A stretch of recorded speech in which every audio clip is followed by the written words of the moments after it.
사랑과 은혜가 충만하신 하나님, 높고 높은 하늘에서 낮고 낮은 우리들을 바라보시며 참 귀하다 여겨주시고 또 이 땅 가운데 친히 하나님이 내려오셔서 우리와 더불어 살아가시며 또 우리와 동행하여 주시니 참으로 감사를 드리옵나이다.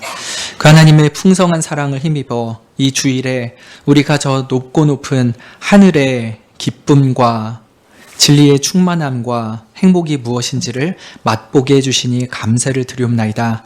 이 자리가 천국의 기쁨이 넘치는 자리요 진리의 풍성함이 넘치는 자리가 되게 해주시기를 기도드리옵나이다. 식사 후에 노곤한 시간이 오나 주님께서 우리의 몸과 영혼을 더욱 상쾌하게 하여 주시는 귀한 시간 되게 하여 주시옵소서. 예수님의 이름으로 기도드립니다. 아멘. 찬송가 32장 찬양 드리겠습니다.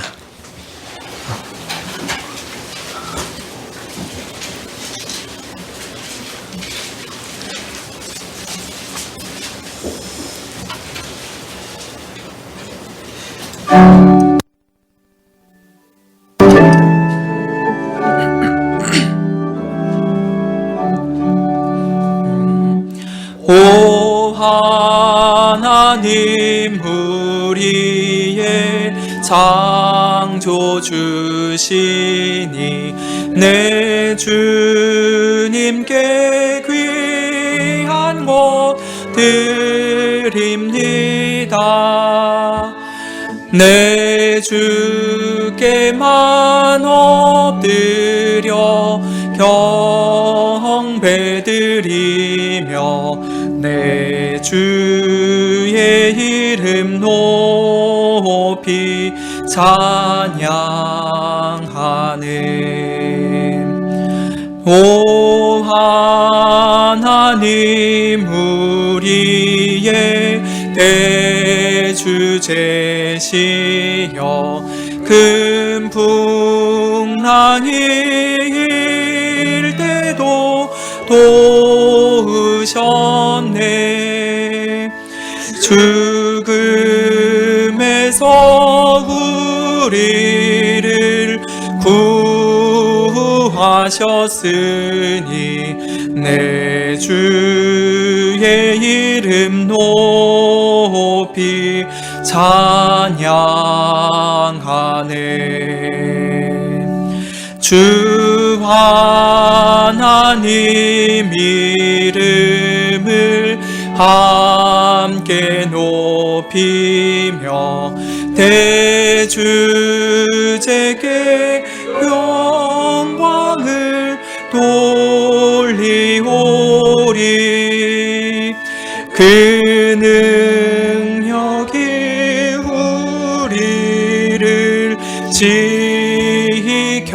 지켜주시니 주 하나님을 높이 찬양하네.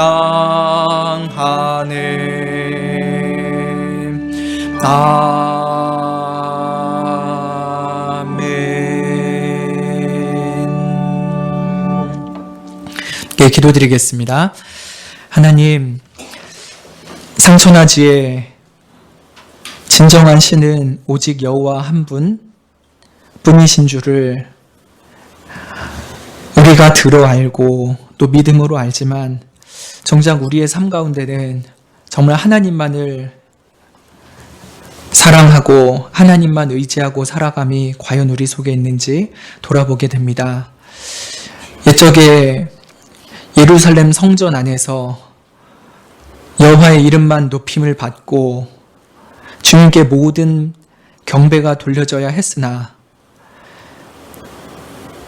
많은 백성들이 그곳에서 버젓이 우상의 산당을 차려놓고 또 담무스 신을 위하여 애곡하고 또 애굽의 모든 신들의 형상을 새겨놓고 절할 뿐만 아니라 동방의 태양신을 향하여 절하였음이 다른 곳이 아니라 하나님의 성전 안에서 또 하나님의 교회 안에서 이루어졌던 것을 보게 됩니다.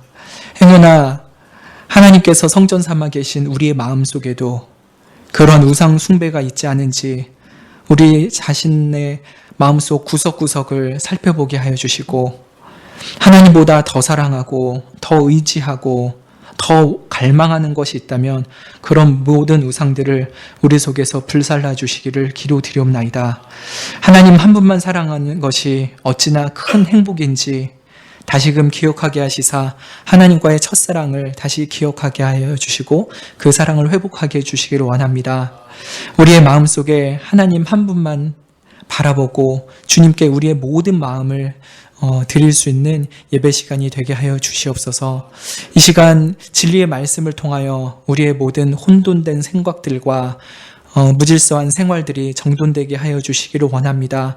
또 하나님의 사랑의 음성으로 말미암아 우리의 마음 깊은 곳에 우울함과 외로움과 괴로움들이 모두 물러나게 해주시기를 기도드리옵나이다.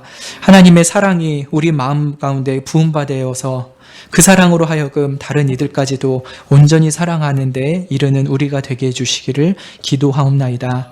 예배 가운데 하나님 홀로 영광 받아주시길 원하며 예수 그리스도의 이름으로 기도드립니다. 아멘. 네, 이 시간 호세아 말씀 보겠습니다. 호세아서 5장 1절부터 6장 3절까지 보려고 합니다. 구약성경 1259쪽쯤에 있습니다.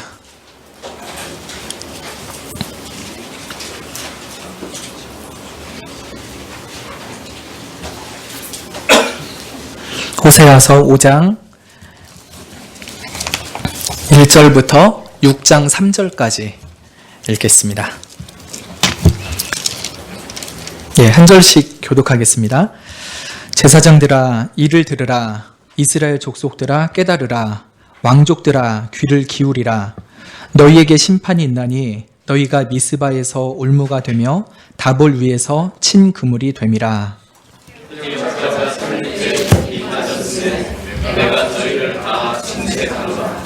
에브라임은 내가 알고 이스라엘은 내게 숨기지 못하나니 에브라임아 이제 내가 행음하였고 이스라엘이 이미 더러웠느니라.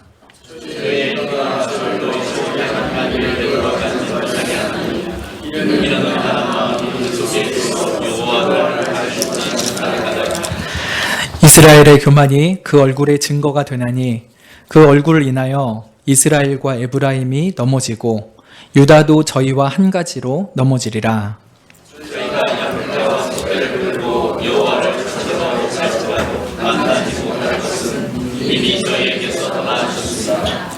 저희가 여호와께 정조를 지키지 아니하고 사생자를 낳았으니 그러므로 세 달이 저희와 그 기업을 함께 삼키리로다.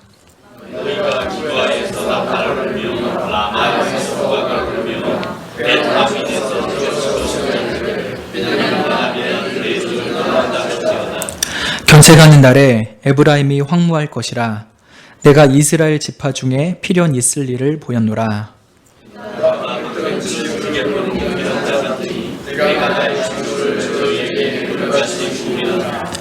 에브라임은 사람의 명령 좇기를 좋아하므로 학대를 받고 재판에 압제를 당하는도다.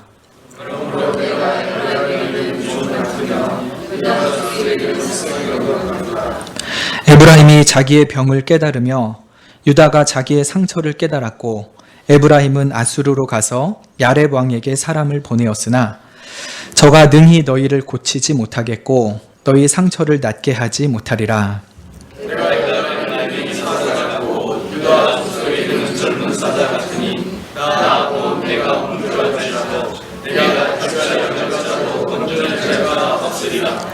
내가 내 곳으로 돌아가서 저희가 그 죄를 뉘우치고 내 얼굴을 구하기까지 기다리리라. 저희가 고난을 받을 때에 나를 간절히 구하여 이르기를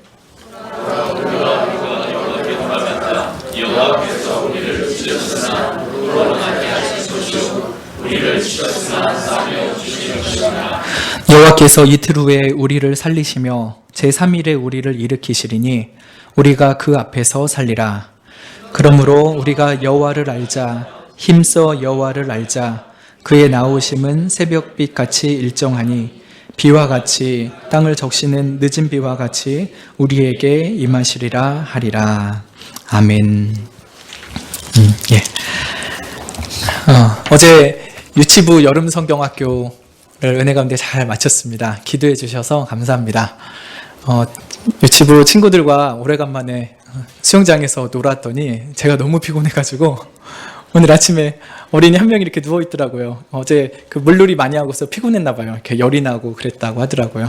옆에서 이렇게 누워 있는데 아가야, 나도 네 옆에 이렇게 누워 있고 싶다.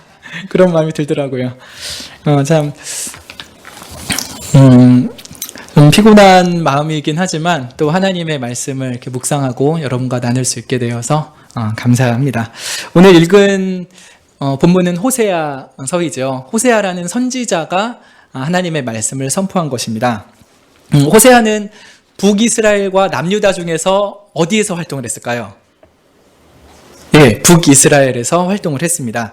북이스라엘에서 이제 가장 강성했던 왕이 여로보암 2세라는 왕입니다. 그때가 북이스라엘 최전성기였어요. 정치적으로도 가장 셌고 영토도 가장 확장됐었고 경제적으로도 가장 부강했을 때가 여로보암 2세였습니다.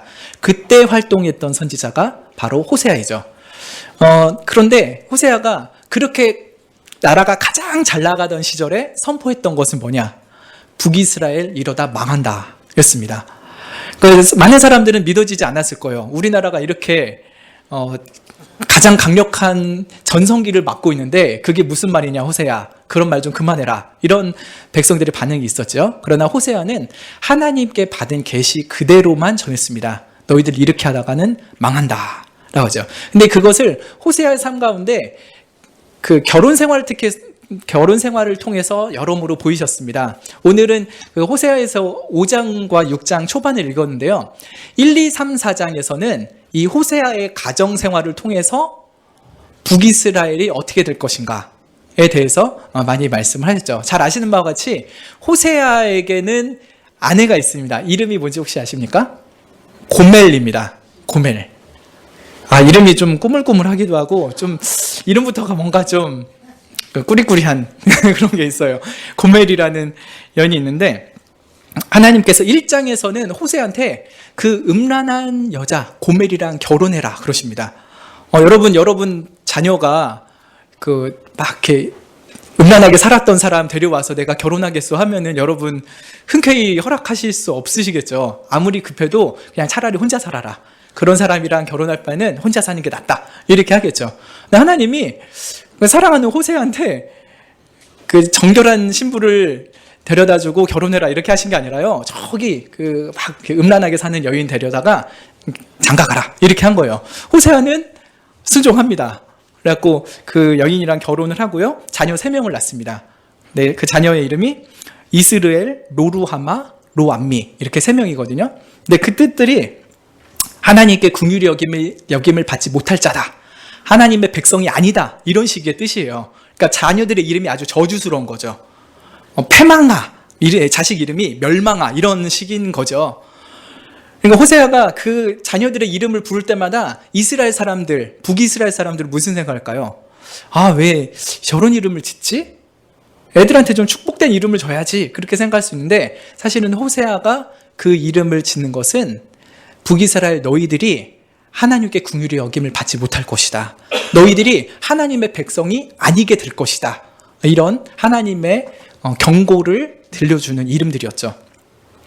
1장에서는 이렇게 호세아의 결혼에 대해서 말씀하시고요. 2장에서는 그것에 대한 해석을 주십니다. 뭐냐면 하나님이 이스라엘 백성에게 장가를 드신다는 거예요. 내가 너희들은 그렇게 음란하고 나를 떠나서 우상숭배에 일삼지만 내가 너희들을 지극히 사랑하여서 마치 정결한 신부를 데려다가 결혼하는 것처럼 너희들과 새로운 결혼의 생활을 시작하겠다, 이런 말씀을 하는 것이 2장입니다. 그러니까 어떻게 보면 굉장히 음란한 백성들이지만 하나님은 그래도 사랑하겠다는 것을 알려주시는 분이 바로 2장이죠. 3장에서 다시 호세아 얘기로 넘어갑니다. 이번에는 호세아의 아내가 아기를 낳는데도요, 그 음란한 기질을 버리질 못하고요, 남의 남자한테 또 가서 삽니다. 자식까지 낳고서 그러기는 쉽지 않잖아요. 그런데 애를 3명이나 낳고서도 다른 남자한테 가서 이렇게 사는데 하나님께서 이 고멜에게 좀 그 어려운 일을 주셨죠. 아마 고멜이 이렇게 음란한 생활을 계속하다가 못된 남자를 만난 것 같아요. 그래서 누군가한테 그 노예 같은 걸로 팔려고 한 것 같습니다. 우리도 좀 그런 거 있잖아요. 가끔 이렇게 뭐라고 해야 되지? 유흥업소에 일을 하다가 빚을 못 갚아가지고 더 험악한 곳으로 가고 그러다가 이제 막 진짜 험한 일 보고 막 장기까지 막 뺏기고 이런 일 있잖아요. 그 고멜이 어떤 좀 못된 남자랑 사귀었겠죠. 살다가 그 남자가 어떤 짓을 했는지 모르지만 이렇게 고멜이 팔려갔나 봐요. 그래서 하나님이 호세한테 너 뭐뭐뭐 가져가가지고 고멜 사와라. 남에게 가 있으니까 몸값 주고서 다시 고멜 데려와서 살아라. 이런 말씀합니다. 그래서 4장에서는 이게 하나님께서 이 북이스라엘에게 하시는 말씀이다. 그런 행동이다 하는 것을 또 알리죠. 그런데 왜 그렇게 이 북이스라엘이 고멜같이 사는가? 그것은 4장 1절에서 이 땅에는 진실도 없고 인애도 없고 하나님을 아는 지식도 없다. 이렇게 책망하는 것을 통해서 알 수 있습니다. 북이스라엘 땅에는요, 진실이 없어요. 사랑도 없고 자비도 없습니다. 무엇보다 하나님을 아는 지식이 없습니다. 6절에 내 백성이 지식이 없으므로 망하는도다. 이렇게 말씀을 합니다. 그래서 북이스라엘이 왜 이렇게 망했는가 하면은 하나님 아는 지식이 없어진 거예요. 그것을 가르치는 선지자도 제사장도 없고 왕은 제일 앞장서서 우상 숭배를 하니까 그 백성들은 하나님을 아는 지식을 가질 수가 없는 상황이었습니다. 안 그래도 우리 자신들은 하나님을 아는 지식이 없잖아요. 태어날 때부터 하나님을 거의 모르고요. 자라면서 하나님을 열심히 배우려고 하는 학구열은 더더욱 없습니다. 은수가 몇 달 전에 한 2달 전인 것 같아요. 학교에서 그리스 로마 신화를 읽고 와가지고요. 그 얘기를 조금씩 하더라고요. 그리고 저녁에 저랑 매일 성경을 했어요.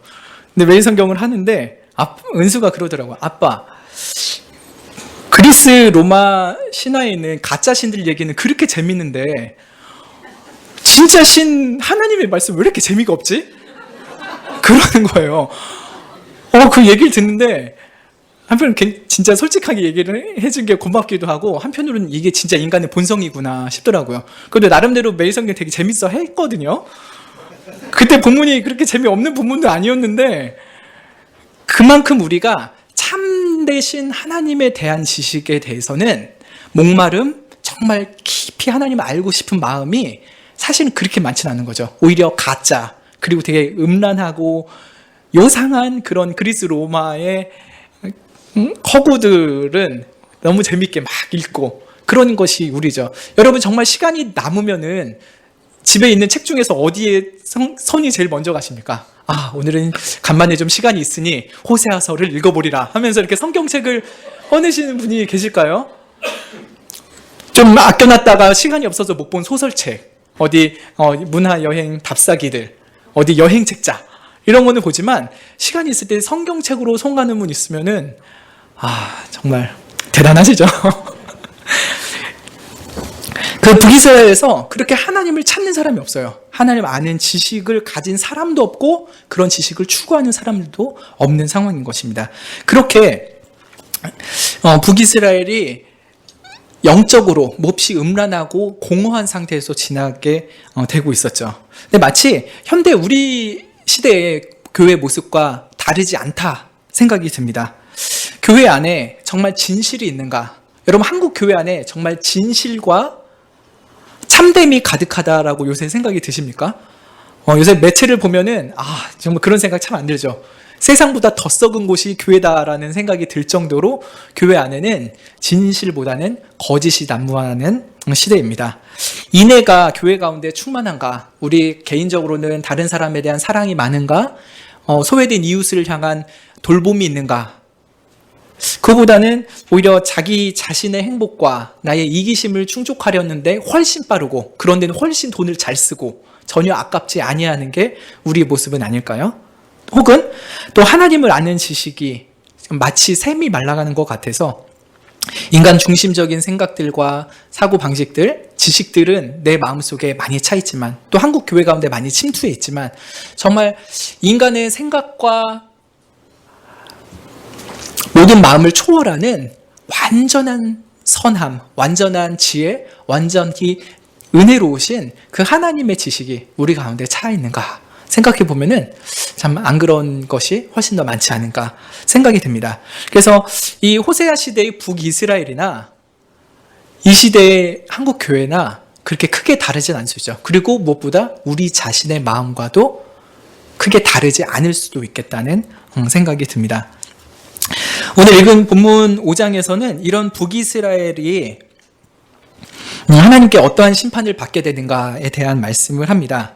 1절부터 4절에서는 북이스라엘의 악행에 대해서 하나님께서 심판하시는 말씀들을 쭉 합니다. 시간 관계상 굉장히 제가 짧게 설명하고 넘어가려고 해요. 왜냐하면 6장 1절부터 3절이 핵심이기 때문에 거기 가기 전까지 제가 너무 힘 빼지 않으려고 쭉 가려고 하니까 정신을 잘 집중하셔서 말씀을 보시면 좋겠습니다. 5장 1절에 제사장들아 들어라, 이스라엘 족속들아 깨달으라, 왕족들아 귀를 기울이라 이렇게 합니다. 여기서 이스라엘 족속은 어디를 말할까요? 북이스라엘 말할까요? 이스라엘 전체를 말할까요? 예, 전체일 수도 있는데 여기서는 북이스라엘 말하는 것 같습니다. 왜냐하면 뒤에 보면은 유다를 따로 말하거든요. 그러니까 북이스라엘과 남유다를 구분해서 말씀하신다는 것을 우리가 암시를 받을 수 있죠. 그래서 북이스라엘의 제사장들, 북이스라엘의 족속들, 또 북이스라엘의 왕족들아 귀를 기울여봐라. 너희에게 심판이 있다라고 합니다. 근데 왜 심판을 받냐면요, 너희가 미스바에서 올무가 되고 다볼 위에서 그물이 되기 때문이다. 그럽니다. 미스바나 다볼이 이제 북이스라엘의 영토인데 그곳에서 믿음 좋은 사람들을 그물로 쳐서 잡고 그러니까 넘어지게 만든 일을 많이 한 거예요. 실제로 북이스라엘에서 금송아지 우상을 만들었잖아요. 그래서 남유다 예루살렘으로 가서 절하러 가는 사람들을 못 가게 합니다. 그리고 야, 너 남유다 예루살렘 가지 마. 북이스라엘에다가 금송아지 숭배할 수 있는 곳 2개 만들어놨으니까 거기 가서 제사 드려. 니네 남쪽으로 내려가면은 알지? 이런 식으로 해가지고 내려가지 못하게 합니다. 또 2절에 보면은 패역자가 사륙제에 깊이 빠졌음에 내가 저희를 다 징책하노라 하죠. 아마 북이스라엘의 종교 지도자들 또 정치 지도자들이 선한 양심을 가지고 있는 의인들을 많이 죽였던 것 같습니다. 그래서 하나님이 그들의 죄에 대해서 징책하시리라 라고 엄포를 놓으시죠. 3절에 에브라임은 내가 알고 이스라엘은 내게 숨기지 못한다. 내가 너희들 속을 다 들여다보고 있다.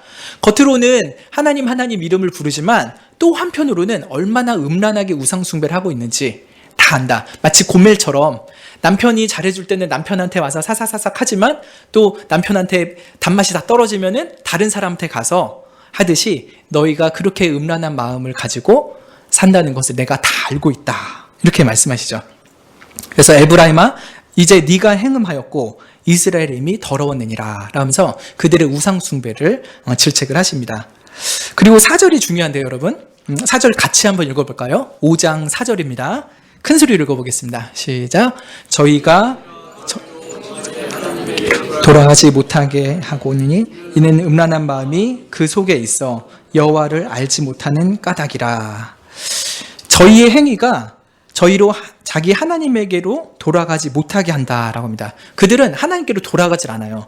근데 왜 그러냐? 이는이라고 했을 때 왜냐하면이라고 생각하시면 됩니다. 왜냐하면 음란한 마음이 그 속에 있어서 여호와를 알지 못하는 까닭이라 그럽니다. 그들 속에는 하나님만 일편단심 사랑하는 마음이 없어요. 하나님을 사랑하지 않고 하나님께 관심이 없으니까 하나님 아는 지식이 없죠. 여러분, 사랑하는 사람 있으면 자꾸 관심이 가고 그 사람에 대해서 많이 알게 되잖아요. 여러분 혹시 BTS의 멤버가 누구인지 아십니까? BTS는 뭔지 아세요? 방탄소년단이라고 해외에서 굉장히 유명한 그 보이 그룹이죠. 저는 방탄소년단에 대해서 잘 몰라요. 그 유엔에서 연설했을 때 많은 사람들이 감동받았다. 그거 말고는 잘 모르거든요. 근데 우리 청소년들은 그 방탄소년단 멤버가 몇 명인지 또 이름이 누구인지 알 거예요. 왜 그럽니까? BTS를 사랑하는 마음이 있으면 관심이 가고 그에 대한 지식이 쌓이잖아요. 그래요. 우리가 누군가를 사랑하면은 더 관심을 갖고 알아가고 더 그에 대한 지식이 풍성해집니다. 하나님에 대해서도요, 사랑하는 마음이 있으면 하나님께 자꾸 관심이 가요. 성경을 읽어보고 말씀을 더 들어보고 또 주변 사람들에게 하나님에 대해서 물어보죠. 그러면서 하나님 아는 지식이 처음에는 주먹만 하다가 다음에 머리만 해지고 점점 이렇게 커져가게 되죠. 근데 북이스라엘에는 음란한 마음이 있어요. 그러니까 하나님에 대한 관심이 없고 다른 우상들에 대한 관심이 가득 찹니다. 태양신은 어떻게 숨기지? 애굽에서는 어떻게 개구리를 신으로 섬겼을까? 개구리에게 어떤 영험한 능력이 있는 걸까? 이러면서 하나님에 대한 사랑이 없이 음란하게 우상 숭배를 하기 때문에 하나님을 아는 지식이 없습니다. 그러니까 결과적으로 사람은 아는 만큼 행하는데, 아는 대로 행하는데 하나님을 알지 못하니까 하나님을 사랑하지 않아요. 하나님을 점점 더 멀리할 수밖에 없게 되고요. 하나님이 싫어하는 우상숭배에 깊이 빠질 수밖에 없게 됩니다. 그래서 먼저는 지식이 없고요. 그로 인해서 행동이 더욱 하나님께로부터 멀어질 수밖에 없게 되는 것이죠. 그것이 북이스라엘이 하나님 앞에 심판받을 수밖에 없는 이유입니다. 5절부터 7절로 넘어갈게요. 여기서는 북이스라엘과 남유다가 다 공통적으로 악하다는 것을 말씀하십니다. 호세아는 주로 북이스라엘을 위해서 사역한다고 했지만요, 남유다를 위한 메시지도 종종 선포를 합니다. 5절에 이스라엘의 교만이 그 얼굴에 증거가 되나니 그 죄악을 인하여 이스라엘과 에브라임이 넘어진다. 유다도 저희와 한 가지로 넘어진다. 이렇게 말씀합니다. 에브라임이 갑자기 나오는데, 에브라임은 북이스라엘에서 대표 지파입니다. 반대로 남유다에서의 대표 지파는 어디죠? 예, 유다 지파이죠. 유다야 이렇게 말하면 남유다 전체를 말할 때가 많아요. 그것처럼 에브라임아 이렇게 말하면 북이스라엘 10지파를 전체를 말할 때가 많이 있습니다. 에브라임 지파가 북이스라엘 전체의 대표예요. 그래서 여기서 이스라엘과 에브라임이 넘어진다, 이거는 북이스라엘이 넘어진다, 이 한 말씀이기도 합니다. 근데 그들이 교만하여서 넘어지는 것처럼 남유다도 같이 넘어진다는 것이에요. 6절에 저희가 양떼와 소떼를 끌고 여호와를 찾으러 가도 하나님을 만나지 못할 것이라 합니다. 이미 하나님께서 그들에게서 떠나 계시기 때문이죠. 그들이 너무나도 가증스럽게 우상을 숭배하기 때문에 하나님은 그들로부터 떠나 계신 것입니다.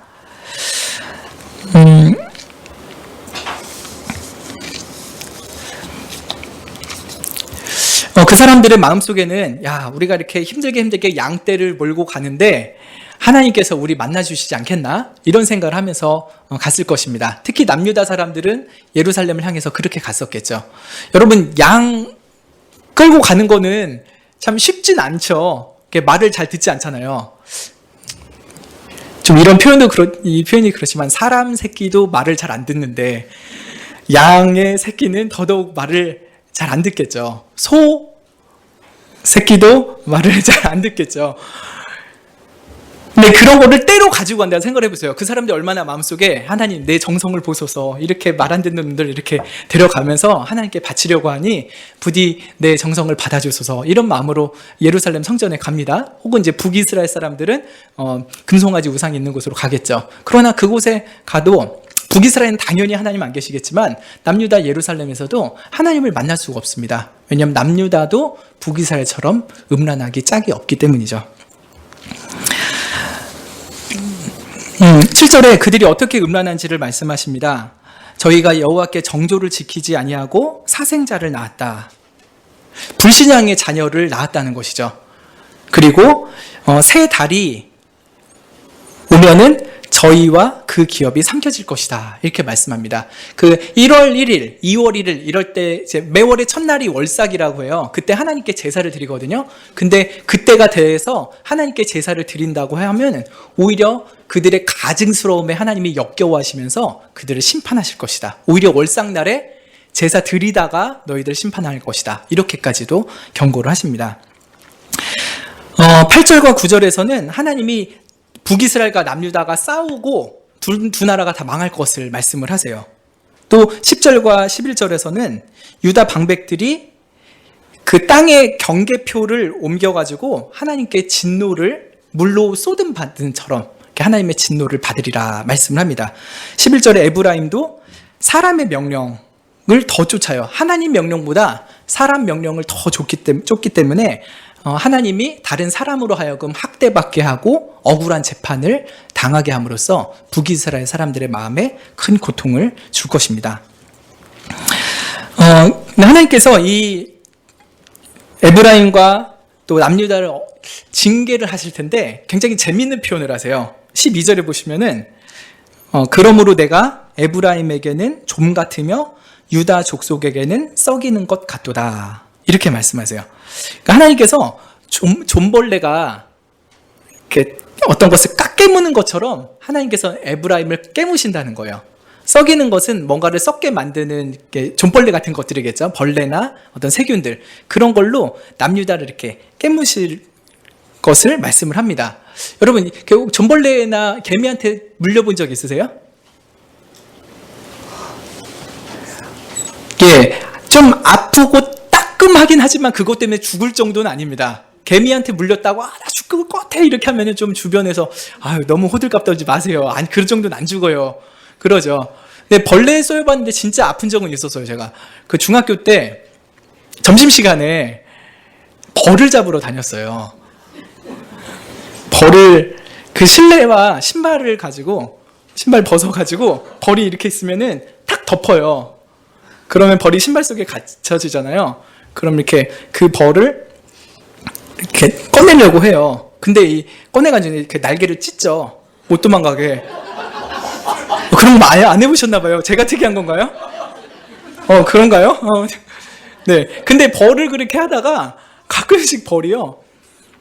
쏴요. 자기도 죽기가 싫으니까 딱 침을 쏘는데요. 이렇게 몇 번 물려봤거든요. 쏘이면 벌침 쏘여보셨어요? 쏘이면은 그 침이 딱 가만히 있질 않아요. 점점 깊이 꾹꾹꾹 파고 들어옵니다. 꾹꾹꾹 파고 들어와요. 하고 너무 아파가지고 이렇게 벌침을 딱 떼어내요. 딱 떼어내면은 이렇게 붙죠. 그러면 이제 그 5교시에 손가락 빨고 있는 거예요. 너무 아파가지고 잠도 잘 안 오고 막 너무 아파가지고 이렇게 빨고 있어요. 그래도 그 정도로 죽진 않습니다. 그냥 벌레 중에서도 개미 정도면 훨씬 안 아프고요. 벌 정도만 돼도 좀 이렇게 한두 시간 빨면은 괜찮아요. 그런데 하나님께서 그렇게 하나님께 우상 숭배하는 패역한 족속들을 어떻게 하시냐?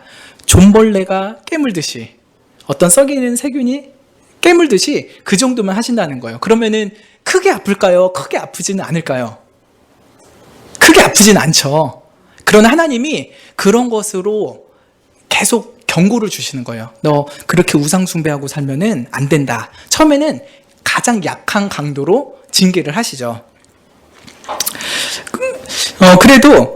그래서 이제 에브라임이 13절에 있는 것처럼 자기 병을 깨달아요. 또 유다가 자기 상처를 깨달아요. 지금 하나님이 우리를 치시는구나. 우리가 우상 숭배해서 지금 하나님이 우리에게 경고를 하시며 징계하시는구나 생각을 하죠. 그런데 그러면은 북이스라엘이나 남유다가 하나님께로 돌아가야 할 텐데 그러질 않습니다. 오히려 엉뚱하게 딴 데로 가요. 어디로 간다고 합니까? 13절에 에브라임은 아수르로 가서 이렇게 합니다. 아수르가 그 당시에 꽤 강대국이었죠. 그 아수르한테 쪼로록 달려가는 거예요.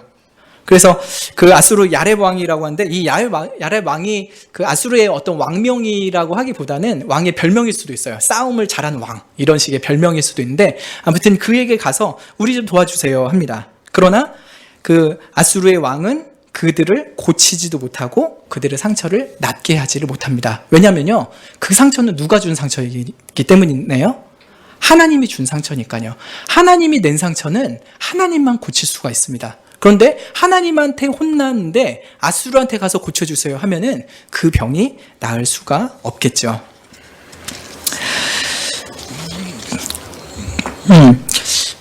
그래서 이렇게 약한 징계를 당했을 때 하나님께로 곧장 돌아오면 좋은데 그들이 그러질 않아서 하나님께서 이번에는 훨씬 센 징계를 하십니다. 14절을 함께 읽어볼까요? 시작. 내가 에브라임에게는 사자 같고 유다 족속에게는 젊은 사자 같으니 나 곧 내가 움켜갈지라. 내가 탈취하여 갈지라도 건넬 자가 없으리라. 예, 아까는 하나님이 좀 썩이는 것 같이 깨무신다고 했죠. 근데 이번에는 어떤 것처럼 된다고 비유하시나요? 사자, 그것도 젊은 사자. 사자를 진짜 만나본 적 있으세요? 없으실 거예요. 저도 진짜 진짜 본 적은 에버랜드에서 사파리 하면 이제 사자가 좀 가까이 오긴 하지만 그 정도는 아니죠. 근데 제가 아버지한테 말씀을 드렸는데 저희 아버지가 어렸을 때 중학교 갈 때는 진짜 호랑이가 있는 산을 넘어 다니셨대요. 정말 전설의 고향 같은 얘기인데 정말 그 시대도 그랬을까 싶긴 한데 호랑이가 아버지가 이제 새벽에 학교를 갔는데 호랑이가 이렇게 사람이 오면은 이렇게 기다리고 있대요. 근데 그 새벽에 눈이 벌때요. 이렇게 후레쉬 켜놓은 것처럼 호랑이 눈이 이렇게 밝대요. 그리고 호랑이가 장난을 치는데 그 앞에 있는 돌을 이렇게 쫙쫙 흩은대요. 그러면 돌이 쫙쫙 하면서 튕겨나가는 소리가 들리잖아요. 그러면은 저희 아버지가 막 소름이 끼쳐서 쭈뼛쭈뼛 선대요. 막 조심조심 이렇게 막 가가지고 학교로 가시곤 했다고 하더라고요. 호랑이는 아니고 사자이지만 그것과 굉장히 비슷할 것입니다. 요한이가 안녕. 네. 오늘 요한이가 예배 시간에요. 하나님만 사랑하고 우상 숭배하지 말자 이런 설교를 듣고서요. 예배 끝나고 저한테 왔어요. 그래가지고 뭐라고 하냐면요. 목사님, 저는 하나님을 제일 사랑해요. 이러더라고요. 그리고 또 한 바퀴 돌고 와가지고 저한테 저는 맨날 하나님께 예배 드릴 거예요. 그러더라고요. 그래갖고 참 요한이의 마음이 거듭났나? 증생을 했나? 이런 마음이 들더라고요. 왜냐하면 정말 빈말이라도 그런 말을 하기가 힘들잖아요. 네. 정말 이렇게 마음속에 하나님을 사랑하는 마음이 싹 트고 있구나. 그런 마음이 들었었습니다. 주의 전을 사모하는 열심으로 이렇게 나온 것 같아요. 네. 네. 하나님께서 에브라임을 사자가 찢듯이 찢어버리신다고요. 사자 주먹이 사람 머리만 하다고요. 그러니까 이렇게 딱 치면은 사람 몸을 이렇게 치면은 그냥 퍽 쓰러지고 찢어진다 하더라고요.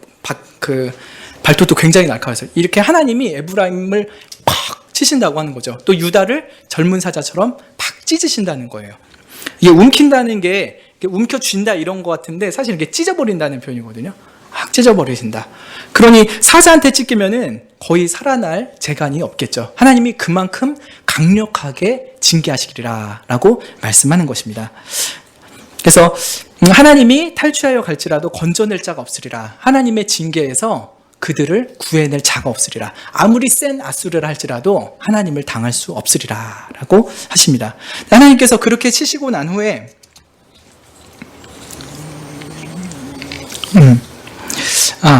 이렇게 하나님께서 우리가 하나님을 아는 지식에서 멀어지고 하나님보다 다른 것을 더 중히 여긴다면은 우리는 에브라임과 닮아 있는 것이겠죠. 우리가 바로 남유다와 같을 것입니다. 몸으로는 양떼와 소떼를 힘들게 들고 하나님 앞에 오는 것 같죠. 그렇지만 정작 마음이 하나님을 전적으로 찾지 않고 우리 마음이 하나님 앞에 나와 있지 않는다면은 우리는 하나님의 이름을 부르면서도 사실은 하나님과는 너무나도 멀리 있는 에브라임과 유다와 같은 사람일 것입니다. 우리 생활 속에서도 이런 삶이 여러 가지로 증거될 수 있을 것입니다. 우리 자녀들도 그렇죠.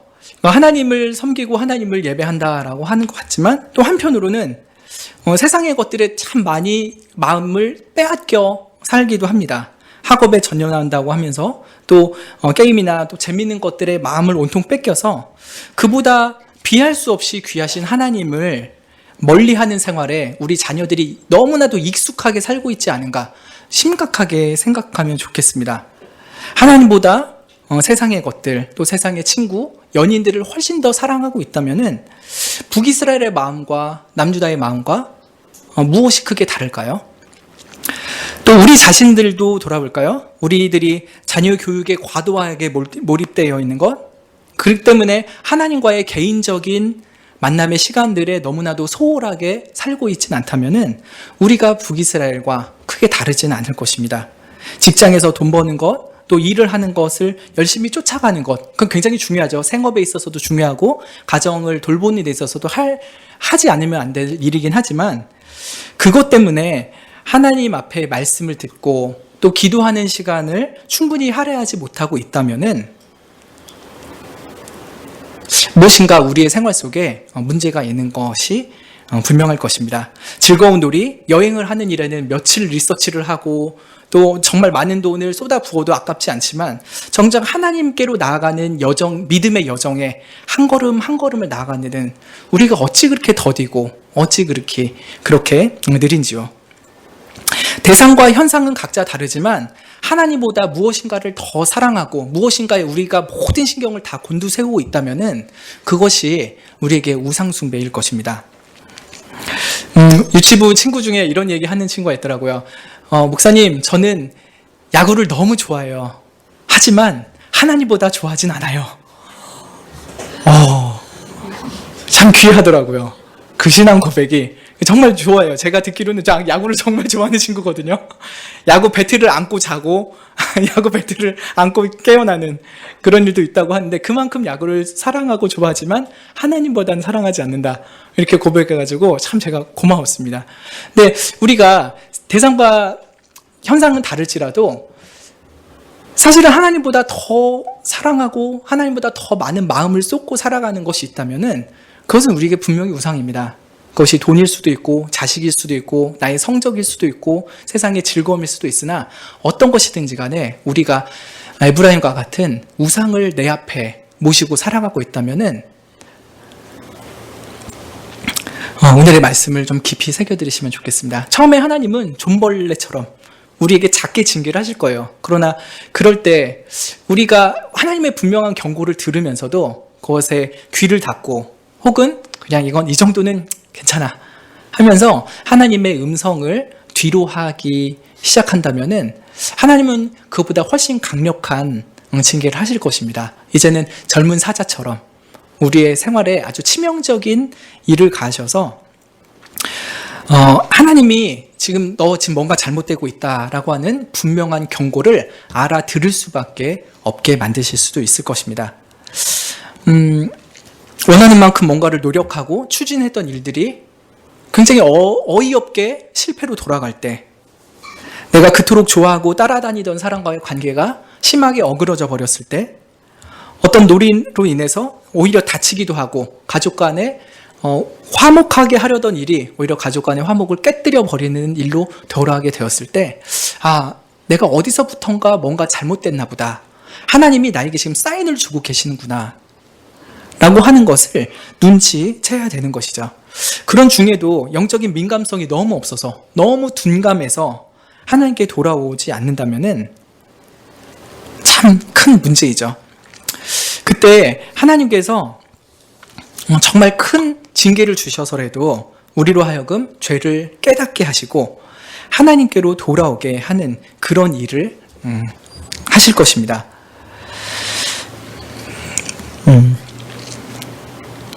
그렇게 우리가 하나님을 멀리하고 또 멀리하면서 우리의 생활은 조금씩 어딘가 엉망이 되어가고 망그러져 가고 있을 때 그때 우리는 하나님이 이런 우리를 보면서 어떤 마음을 가지고 계실까 생각해 보면 좋겠습니다. 참 이상하게도요, 우리 마음이 하나님부터 멀어지고 무뎌지는데 하나님께 섣불리 돌아가기가 힘들 때도 있어요. 자꾸 이런 이상한 신앙생활의 상태를 질질 끌면서 사는 거죠. 몇 주건, 몇 달이건, 몇 년 동안을 그렇게 살기도 합니다. 근데 하나님께서 그때 어떻게 하십니까? 15절 말씀 보겠습니다. 내가 내 곳으로 돌아가서 저희가 그 죄를 뉘우치고 내 얼굴을 구하기까지 기다리리라. 저희가 고난을 받을 때 나를 간절히 구하여 이르기를. 그렇게 하나님께 심한 상처를 받고 하나님한테 징계를 받았는데도 그들이 하나님께 쉽게 돌아오지 않을 때 하나님이 그들로부터 멀찌감치 떨어지신다고요. 그래, 그럼 내가 한번 멀리 가 있어 볼게. 하나님의 은혜와 임재를 거두시는 것이죠. 그때는 너무나도 마음이 텅 비어버립니다. 무엇인가 열심히 하지만 늘 마음이 공허해요. 오히려 열심히 할수록 마음 한켠이 더 불안해지기도 하죠.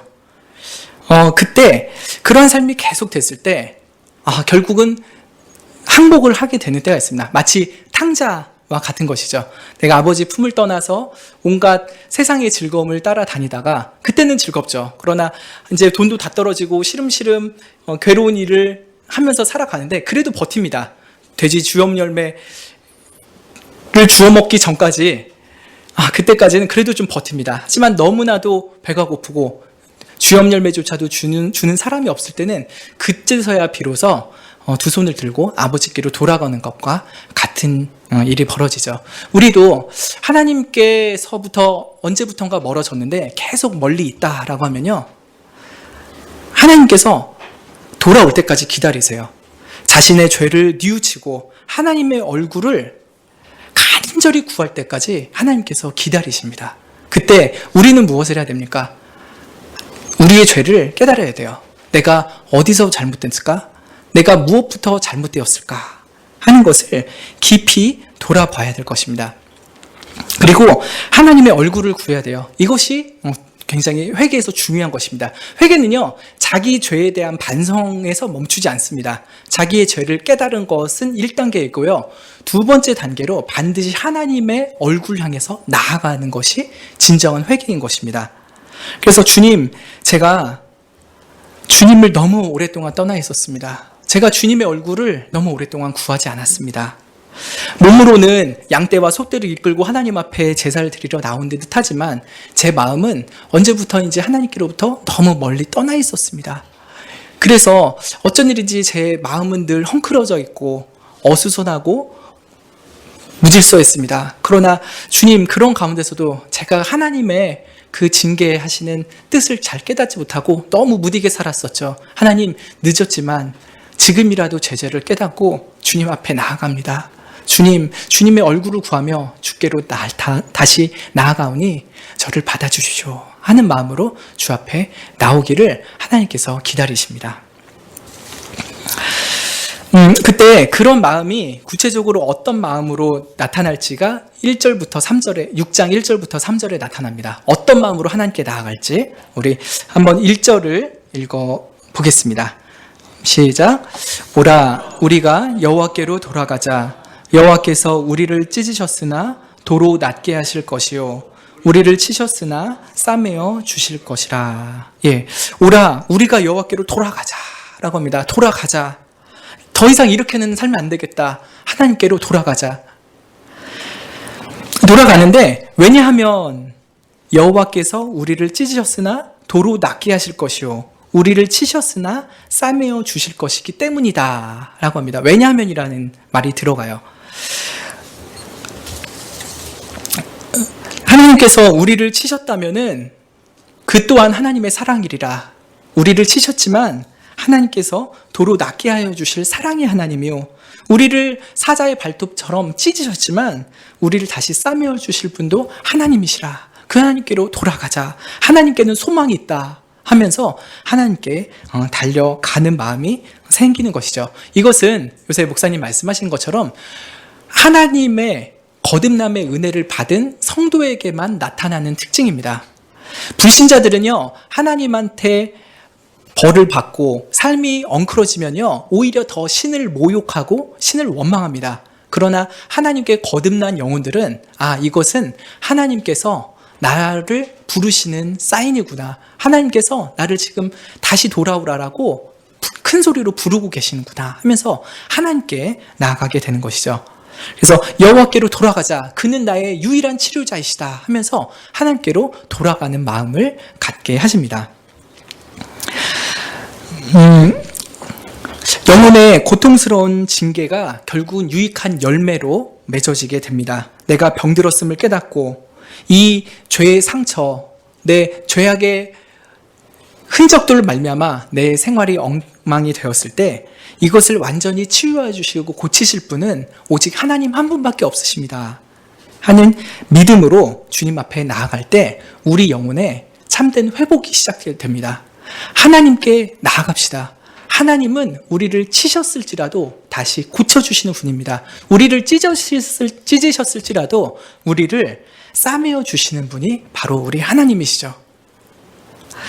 가끔 은수가 저한테 혼납니다. 요새는 체벌은 거의 안 해도 이제 어느 정도 말 말하면 알아듣는데 진짜 어렸을 때는 체벌을 당해요. 그러면은 맞고서는요. 막 저기 가서 이불 속에 혼자 가서 막 울어요. 막 그러다가도요. 좀 안 아프고 좀 풀리면요. 저한테 와요. 와가지고 그래도 또 울어요. 와가지고 또 울면은 이러면서 저한테 안아달라고. 그럼 이렇게 안아줘요. 왜 그럽니까? 아버지 사랑에 대한 신뢰가 있으니까.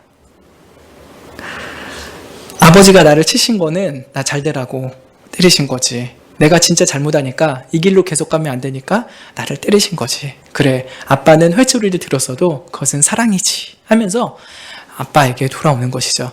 우리도 그렇지 않을까요? 여러분, 혹시 정말 하나님 앞에 여기저기 종벌레에 씹히듯이 작은 징계를 받고 있다면 그래도 속히 가시고요. 혹시 사자에게 찢기듯이 크게 징계를 받고 계신다면 그때 빨리 여호와께로 돌아오십시오. 그냥 몸만 소떼 양떼 끌고 제사 드리러 가는 것처럼 예배당에 오는 것이 아니라요. 우리의 마음이 하나님 앞에 서는 것입니다. 저는 가끔 너무 이게 좀 약간 성도님들한테 말씀드려도 될 만한 일인가 싶기는 해요. 하나님이 너무 안 느껴지잖아요. 그럼 저는 기도할 때 하나님이 내 앞에 이렇게 계시다고 생각을 해요. 진짜 내 앞에 이렇게 모양으로.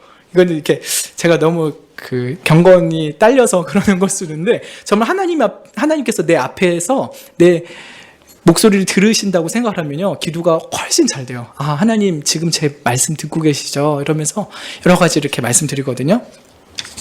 우리가 하나님이 좀 멀리 계신다고 하면요, 그 하나님이 계신 곳으로 우리가 정말 나아가면 좋겠어요. 하나님, 제가 너무 멀리 나왔습니다. 너무 멀어졌습니다. 하나님께로 제가 돌아갑니다. 그러면서 한 걸음 한 걸음 주님 앞에 나아가시면 좋겠습니다. 근데 특징이요, 여기서 굉장히 제가 이 설교에서 가장 핵심적으로 말씀드리고 싶은 거는 우리가라고 하는 것입니다. 우리가 여호와께로 돌아가자입니다. 우리가. 이게 왜 중요하냐면요, 너희가 여호와께 돌아가라, 그게 아니라는 거예요. 우리는 내가 기본적으로 포함되어 있고 그 외에 옆에 사람이잖아요. 그래서 우리가 여호와께 돌아가자고 할 때 가장 먼저 여호와께 돌아가야 할 존재는 바로 자신이라는 것을 시인을 하는 것입니다. 여보, 회개 좀 해. 야, 이놈아, 너 회개 안 하냐? 그게 아니라요, 우리가 여호와께 돌아가자 할 때는 저부터 여호와께 돌아가겠습니다 라고 하는 것이에요.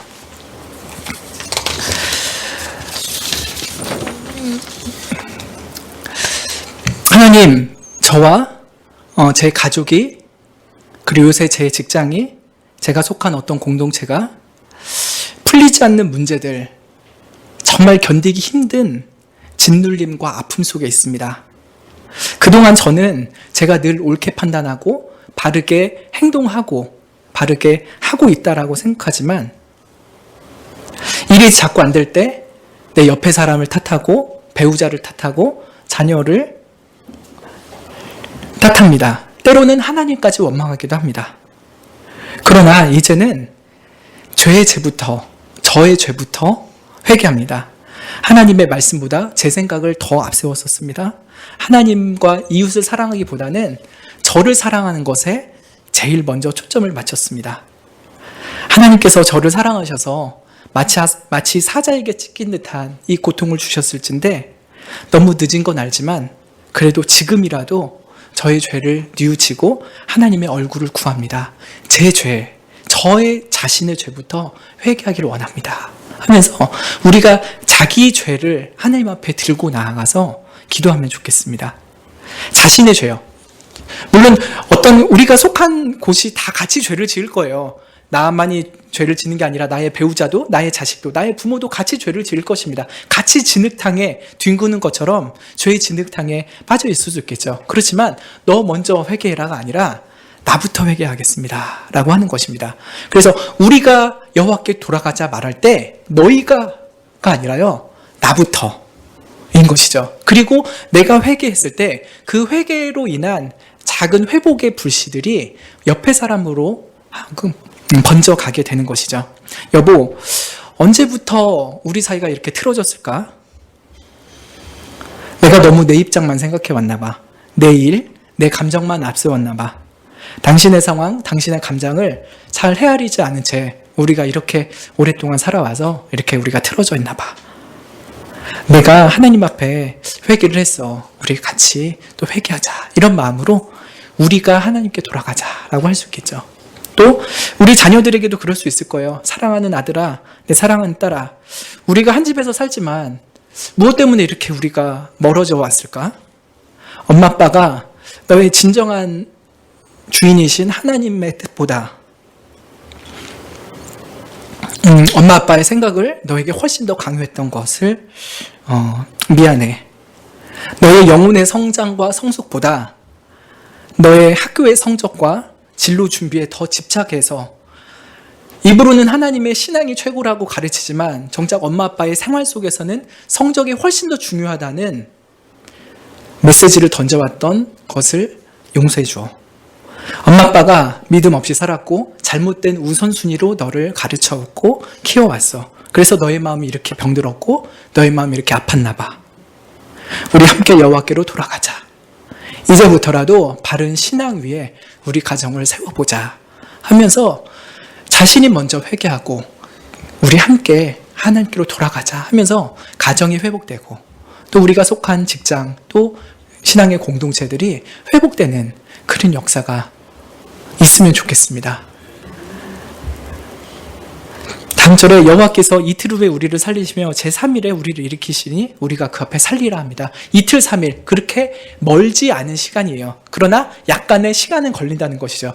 우리 자신이 우리의 부부 관계가 부모 자식 간의 관계가 그리고 가정이 회복되는데 직장과 여러 공동체가 회복되는데 어느 정도의 시간은 필요합니다. 하루아침에 내가 회개기도했다고 짠 하고 천국으로 바뀌진 않을 것입니다. 어느 정도의 시간은 걸리니까 우리는 인내할 필요가 있습니다. 하루 만에 되진 않습니다. 그렇지만 2, 3일이라고 말씀하심으로써 그리 멀지 않은 시간에 우리의 하나님과의 관계가 회복이 되고 여러 사람들과의 관계가 회복되는 은혜를 반드시 주시리라는 것을 확신을 하면서 나아가는 것이죠. 여호와께서 우리를 살리시고 일으키시리니 우리가 하나님 앞에서 살리라 라고 회복하시는 하나님 앞에서의 은혜를 구하며 나아가는 것이죠. 그리고 3절에서는 그러므로 우리가 여호와를 알자 힘써 여호와를 알자 그의 나오심은 새벽 빛같이 일정하니 비와 같이 땅을 적시는 늦은 비와 같이 우리에게 임하시리라 하리라. 아까 말씀드렸죠. 5장 4절에서 이스라엘 백성들이 왜 하나님께 돌아가지 못한다고 했습니까? 하나님을 아는 지식이 없기 때문이라 했습니다. 먼저는 하나님을 아는 지식이 없었기 때문에 그들의 행함 속에 하나님께 나아감이 없었죠. 그런데 반대로라면요. 하나님을 안다면은 그 하나님이 얼마나 존귀하신 분인지 얼마나 하나님께서 우리에게 모든 것을 충만하게 공급하여 주시는 선의 근원이신지를 안다면 우리는 하나님을 찾을 수밖에 없을 것입니다. 하나님을 모르고요. 하나님께 오해를 하니까 자꾸 다른 데에 선이 있으리라. 다른 것이 나를 더 행복하게 하리라 하면서 엉뚱한 곳을 찾아가죠. 하나님을 몰라서, 하나님을 오해해서 그렇습니다. 그렇지만 우리가 하나님을 알되 바르게 알고 온전히 안다면은 우리는 정말 하나님 한 분만으로 만족하고 우리의 삶이 몹시 질서 있고 정돈되고 평안한 삶을 살아갈 수 있게 될 것입니다. 그래서 그러므로 우리가 여호와를 알자, 힘써 여호와를 알자라고 얘기를 하는 것이죠. 하나님을 알아야 하나님께 돌아가니까 3절이 있어야 1절이 있는 것입니다. 우리가 여호와께 돌아가자라고 했을 때 하나님을 알지 못하면 하나님께 돌아가지 못합니다. 그러나 3절처럼 우리가 하나님께 돌아가기 위해서 하나님이 어떤 분이신지 우리가 좀 제대로 좀 공부해보자. 하나님이 어떤 분이신지 우리가 바르게 알자. 그러니까 우리가 힘써 여호와를 알자. 하나님을 배우자 하면서 다른 이들에게 촉구를 하는 것입니다. 이것이 하나님께 회개하는 영을 받은 사람들의 특징이죠. 하나님께 돌아가자. 내가 먼저 회개하고 다른 이들도 같이 회개하며 하나님께 돌아가자 합니다. 그러나 그것을 하기 위해서 가장 먼저 중요한 것은 하나님을 알자라고 하는 것이죠. 하나님은 어떤 분이시냐? 하나님은 새벽빛같이 어김없이 나오시는 분입니다. 일정하다는 건 어김없이, 틀림없이 이런 것이거든요. 여러분, 내일 아침에 해가 안 뜰 거라고 불안해하시는 분 계신가요? 우리는 그런 불안감 전혀 안 가질 정도로요. 매일매일 해가 새롭게 뜬다는 것을 당연한 줄 알고 삽니다. 마치 하나님이 새벽빛같이 당연히 떠오르시듯이 우리에게 신실하시고 우리를 지극히 사랑하시는 분입니다. 또 메마른 땅을 촉촉히 적셔주는 늦은 비. 늦은 비는 봄비를 말해요. 그 이스라엘이랑 우리가 달라서 늦은 비는 봄에 내리는 비를 말하거든요. 봄비가 그 메말라 있던 땅에 촉촉히 내려서 그 땅을 적시고 거기서 귀한 식물들이 자라게 하시는 것처럼 하나님께서는 우리에게 은혜의 비를 내려주실 것입니다. 하늘에서 떠오르는 새벽빛과 같이 우리의 어두운 삶에 밝은 빛으로 떠오르실 하나님, 그리고 메마른 우리의 인생과 우리의 가정과 또 우리의 생활 속에서 은혜의 단비를 내려주시는 그런 분으로서 하나님이 임하실 것입니다. 하나님은 그렇게 선하시고 참 우리를 귀히 여겨주시는 분이십니다. 그 하나님께로 우리가 돌아갑시다. 그리고 그 하나님을 알기에 힘씁시다. 우리가 어떻게 하나님을 알 수 있습니까? 여러분은 하나님을 어떤 방식으로 알아가십니까? 가장 중요한 것은 공적인 설교입니다. 하나님께서 세우신 말씀의 서역자를 통해서 하나님이 어떠신 분인지를 가르쳐 주시죠. 그리고 또 생활 속에 개인 묵상 가운데 하나님께서 자신을 알려주시기도 합니다. 또 기도하는 가운데 하나님을 알아가죠. 그리고 우리의 모든 상황 속에서, 그리고 성도 간의 교제 속에서도 하나님을 알아갑니다. 여러 가지 방식을 통해서 하나님이 우리에게 자신을 가르쳐 주십니다. 그때 우리는 여호와를 힘써 알게 되면 좋겠습니다. 말씀을 정리하겠습니다. 우리가 참 한 분 하나님만 온전히 섬긴다면은 얼마나 행복한 인생을 살까요? 그런데 어쩐 일인지 마치 그리스 로마 신화를 훨씬 더 즐거워하듯이 하나님에게 그렇게 많이 관심을 갖지 않는 우리들의 모습이 있을 수 있습니다. 그때 하나님께로부터 점점 멀어진 우리들을 존벌레처럼 살짝 깨물어 주세요. 그때 속히 돌아가시면 좋겠습니다. 그러나 하나님의 마음을 잘 헤아리지 못하여서 계속 엉뚱한 길을 가게 될 때는 사자한테 핥힘 당하듯이 크게 핥힘 당할 수도 있습니다. 그러나 하나님께서는 그러한 징계를 통해서 우리가 우리의 죄를 뉘우치고 하나님의 얼굴을 구하며 나오기를 기다리십니다. 그때 하나님께로 나오면 좋겠어요. 우리 개혁주의가 하나님의 역사를 굉장히 강조하죠. 하나님의 일하심, 하나님의 단독사역, 그걸 굉장히 강조하는데 그것이 우리들의 신앙생활의 나태함과 안일함을 조장하는 것은 절대 아닙니다. 회개는 하나님께서 주시죠. 그러나 그렇다고 해서 하나님 회개 영을 주실 때까지 저는 회개하지 않을 거예요. 이렇게 살라는 것이 아닙니다. 하나님 회개 영을 주십시오라고 하면서 하나님께 회개의 마음을 구하고 회개하며 나아가는 것이 우리가 마땅히 해야 될 일인 것입니다. 이건 좀 굉장히 또 깊이 설명해야 될 일이 많이 있어서 짧게만 말씀드리지만 신앙생활에 있어서 수동성을 조심하시면 좋겠어요. 특히 은혜를 빙자하여서 나의 나태함을 정당화하지 않으면 좋겠습니다. 오히려 하나님의 은혜가 전혀 없어도 하나님 저를 정말 내쳐 버리시려고 하셔도요. 그래도 살려주세요. 당신이 나에게 하나 은혜를 안 주시려고 하는 분이실지라도 나를 완전히 내쳐 버리셨을지라도 제발 저 좀 살려주세요 하는 마음으로 간절하고 절박한 심정으로 하나님께 나아가면 좋겠습니다. 마치 하나님은 너무 완고하신 분인 것처럼 너무 강팍하셔서 우리가 아무리 기도를 해도 도저히 안 들어주실 분인데도 그 하나님 아니면 도움을 받을 곳이 없어서 그저 하나님한테 매달리는 그런 심정으로 정말 온전함과 간절한 마음을 가지고 하나님께 나아가면 좋겠습니다. 우리의 심정은 그런 심정으로까지 온전히 하나님을 따라가면 좋겠어요. 그러나 하나님은 절대로 완고한 분이 아니시며 우리를 지극히 사랑하시는 분이기 때문에 이미 그렇게 회개를 하며 주님 앞에 나오는 마음도 하나님께서 선물로 주신 마음이요.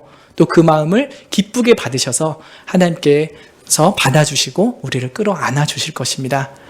그래서 오늘 본문에서 제가 하나님의 은혜를 다 말씀 안 하는 게 아니에요. 분명히 하나님의 은혜가 필요한 부분이지만 또 우리 쪽에서 마땅히 해야 될 영역은 어떤 것인가를 좀 말씀드렸습니다. 여호와를 깊이 알아가고 여호와께 나아가는 우리들이 되면 좋겠습니다.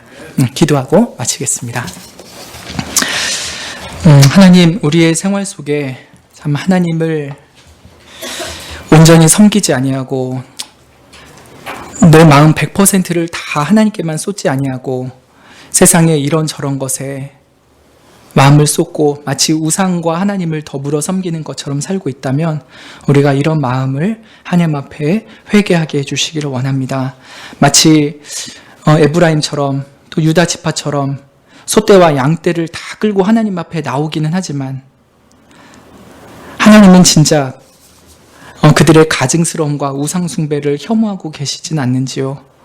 우리가 그런 생활을 하고 있다면, 행여나 우리 중에 그런 이중적인 위선을 가지고 있다면 주님, 우리 자신을 돌아보게 하시사 모든 죄를 뉘우치게 하시고 하나님께로 나아가게 해주시기를 기도드리옵나이다. 우리를 치셨을지라도 다시 싸매어 주실 하나님을 신뢰하며 우리의 온 마음을 다해서 하나님께로 돌아가게 하여 주시옵소서. 하나님을 깊이 알게 하여 주시고 전심을 다하여 여호와께 돌아갈 때 주님, 우리를 회복시켜 주시고 우리를 싸매어 주시고 우리의 여러 가지 문제되었던 것들을 하나님의 은혜로 회복되게 하여 주시옵소서. 예수님의 이름으로 기도드립니다. 아멘.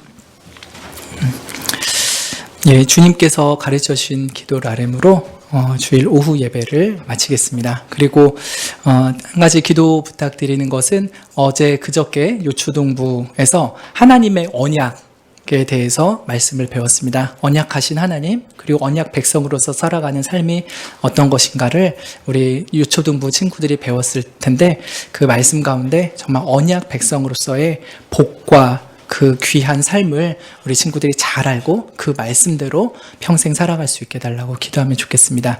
유치부는 삼위일체 하나님에 대해서 배웠습니다. 아이들이 좀 알아들을 만한 수준으로 했는데 정말 아이들이 삼위일체 하나님을 깊이 알아가고 그 하나님의 사랑받는 삶이 얼마나 복되고 행복한지를 우리 친구들이 유치부 친구들이 깊이 알고 하나님만 섬기는 자녀들 되도록 기도해 주시면 좋겠습니다.